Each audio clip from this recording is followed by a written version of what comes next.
Hello students, good morning all of you. How are you?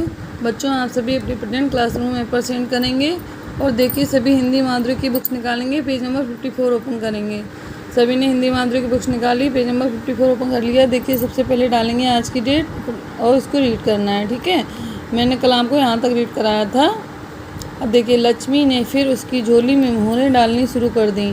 थोड़ी देर बाद देवी ने फिर कहा, बाबा अब तो काफ़ी मोहरें हो गईं, अब तो तुम्हें संतुष्ट हो जाना चाहिए। तुम्हारी झोली भी कमज़ोर है, इससे अधिक बोझ सहन नहीं कर पाएगी। गरीबदास बोला, नहीं देवी, झोली में अभी और मोहरें आ सकती हैं, झोली का कुछ नहीं बिगड़ेगा, आप निश्चिंत होकर डालिए।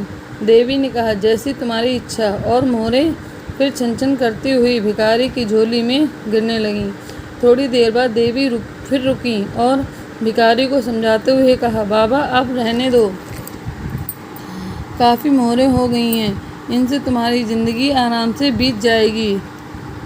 अब तुम्हें जीवन भर कोई काम नहीं करने की आवश्यकता नहीं होगी। गरीबदास गिड़गिड़ाते हुए बोला, बस थोड़ी सी और।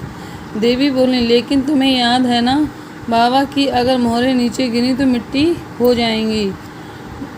गरीबदास, नहीं, वे नीचे नहीं गिरेंगी। भिखारी ने कहा, अब बस थोड़ी सी मोहरें और डाल दीजिए। देवी ने मोहरें फिर झोली में गिरानी शुरू कर दी, लेकिन भिखारी की झोली काफ़ी पुरानी और कमज़ोर थी।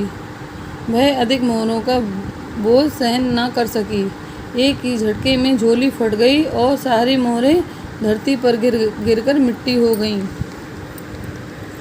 गरीबदास घबराकर बोला, मुझे क्षमा कर दो देवी, एक बार भी मुझे थोड़ी सी मोहरें दे दो। जब कोई उत्तर नहीं मिला तो उसने सिर ऊपर उठाकर देखा, वहाँ कोई नहीं था। देवी गायब हो चुकी थी और इस तरह लालची भिखारी गरीबदास निर्धन का निर्धन ही रह गया।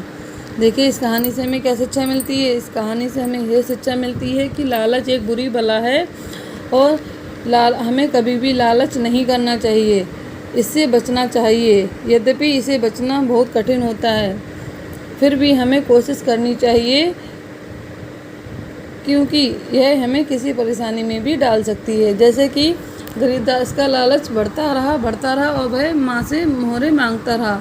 अंत में क्या हुआ, उसकी झोली कमज़ोर थी और वो एकदम से फटी। जितनी भी मोहरें थी उसकी झोली में, सब नीचे गिरकर मिट्टी की हो गई और गरीबदास निर्धन का निर्धन ही रह गया।